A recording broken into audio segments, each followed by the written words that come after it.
पाठीवर आशीर्वादाचा हात ठेवून निघालास बाप्पा. ह्या क्षणात निशब्द करून टाकतोस बघ.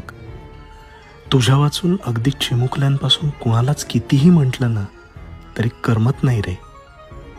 तुझ्यामुळे आमच्यात कर्तव्य दक्षता सदैव जागृत राहते. आता हे आरतीसाठी रोज वाजवले जाणारे टाळ कुणासाठी वाजवायचे?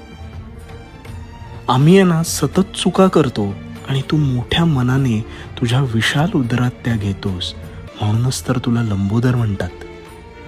तू सगळ्यांसाठी सारखाच आहेस. अगदी श्रीमंतांचा नमस्कार तू ज्या पद्धतीने स्वीकारतोस त्याच समप्रमाणात गरिबांचा सुद्धा. आजच्या या कलियुगात हा न्याय तूच करू शकतोस बाप्पा. हा म्हणता हे गणेशोत्सवाचे दिवस हसत खेळत तुझ्या विसर्जनाचा पाठ हातात देऊन नकळत निघून जातात बाप्पा. पण तरीही त्या पाटावर तुझं अस्तित्व आहेच, जे आम्ही कायम शोधत आणि जपत असतो.